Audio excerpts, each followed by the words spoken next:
மறைந்த பாலிவுட் நடிகர் தர்மேந்திரா சிங் தியோல், கேரள முன்னாள் முதலமைச்சர் VS அச்சுதானந்தன், நடிகர் மம்முட்டி ஆகியோருக்கு பத்ம விருதுகள் அறிவிக்கப்பட்டுள்ளன. சர்வதேச விண்வெளி நிலையத்திற்கு சென்று திரும்பிய ஒரே இந்தியரான சுபான்ஷு சுக்லாவுக்கு ஒன்றிய அரசு அசோக சக்ரா விருது அறிவித்துள்ளது. குடியரசு தினத்தை ஒட்டி 5 சாதனையாளர்களுக்கு பத்ம விபூஷன் விருதும் 13 பேருக்கு பத்மபூஷன் விருதும் அறிவிக்கப்பட்டுள்ளது.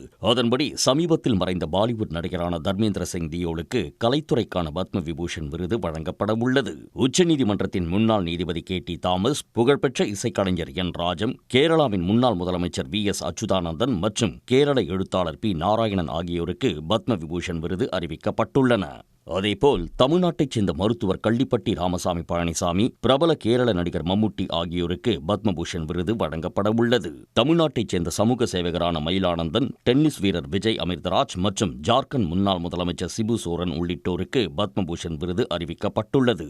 கடந்த 25 ஆண்டுகளாக தொழிலெல்லாம் குழந்தைகளிடம் ஒப்படைத்துவிட்டு முழுக்க பல துறைகளில் சமூக சேவையாற்றி வருகிறேன். குறிப்பாக தலித் மக்களுக்கு 2 கிராமங்களை தத்தெடுத்து அவர்களுக்கு வைத்திய வசதி, படிப்பு, 3 வேளை உணவு போன்றவற்றை கொடுத்து வருகிறேன். இதனிடையே சர்வதேச விண்வெளி நிலையத்திற்கு சென்று திரும்பிய முதல் இந்தியரான சுபான்ஷு சுக்லாவுக்கு அசோக சக்ரா விருது அறிவிக்கப்பட்டுள்ளது. அதேபோல் கீர்த்தி சக்ரா விருது major Ashdeep Singh, group captain Prashanth, Balakrishnan Nair உள்ளிட்ட 3 வழங்கப்பட உள்ளது.